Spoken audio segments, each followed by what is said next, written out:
BNP সরকার জনগণের সরকার। Traffic সিগন্যালে আমাদের মাননীয় প্রধানমন্ত্রী দাঁড়িয়ে থাকেন। তারেক রহমান আসার পরে দেশ মাদকমুক্ত হইতেছে। মাননীয় স্যার তারেক রহমান আমাদের প্রধানমন্ত্রী, উনি আসলে জনগণের। মরহুমা বেগম খালেদা জিয়া আমাদের ম্যাডাম সবসময় বলে গেছে, বিএনপি সরকার জনগণের সরকার, বিএনপি সরকার জনগণের সাথে মিশে থাকার সরকার।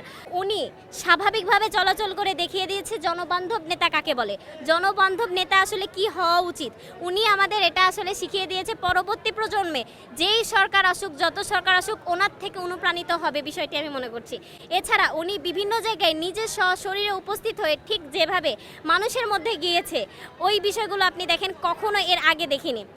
বয়সেও দেখার সুযোগ হয়নি, কিন্তু বাবা মার থেকেও শুনিনি কখনো। বাংলাদেশের প্রধানমন্ত্রীদেরকে যেভাবে দেখি যে টান টান প্রোটোকলের মধ্য দিয়ে চলাফেরা করে, তার বিপরীতে আমাদের মাননীয় প্রধানমন্ত্রী জনাব তারেক রহমান জনসাধারণের কাতারে এসে দাঁড়িয়েছেন। সাধারণের মতোই তিনিও একজন মানুষ। পাশাপাশি আমরা দেখি যে ট্রাফিক সিগন্যালে আমাদের মাননীয় প্রধানমন্ত্রী দাঁড়িয়ে থাকেন। গ্রিন সিগন্যাল দিলে তারপরে যান।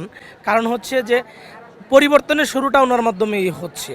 আমরা জানি আমাদের দেশে আসলেও ঠিক সময়ে কোনো কার্যক্রম শুরু হয় না, সেটা বিভিন্ন অফিসিয়াল কার্যক্রম বলেন, মন্ত্রণালয় বলেন, বিভিন্ন প্রশাসনিক দপ্তর বলেন। কিন্তু আমাদের মাননীয় প্রধানমন্ত্রী দেখিয়েছেন যে না, সময়ের মতো টাইম টু টাইম কার্যক্রম শুরু হতে হবে এবং শুরু করছেন, যার মাধ্যমে আমরা আসলে নিয়মানুবর্তী জাতি হিসেবে প্রতিষ্ঠিত হচ্ছি। এটা কিন্তু বিশ্বের যে দেশগুলো আসলেও ভালো করেছে এবং জাতি হিসেবে ঐক্যবদ্ধ হয়েছে, কর্মদক্ষ হয়েছে, তাদের কিন্তু পরিবর্তনের শুরুটা কেউ না কেউ করেছে। আমাদের বাংলাদেশে এই প্রচলনটা ছিল না, উনি এই প্রচলনটা করছেন। আগে যেই ফ্যাসিবাদী সরকার ছিল, আমরা অনেক কিছুই দেখছি এবং অনেক বিষয়ের সাক্ষী হয়েছি।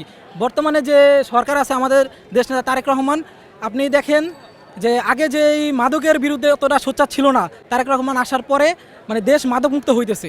প্রতিটা কিশোর এবং নতুন প্রজন্ম শিক্ষার দিকে ধাবিত হচ্ছে এবং মাদক থেকে তারা দূরে সরে যাচ্ছে। বিএনপি আমরা চাই নতুন প্রজন্ম এবং আমাদের পরবর্তী যে প্রজন্ম আছে সেগুলা এই ছাত্রদলের পতাকা তলে সাধিত হোক।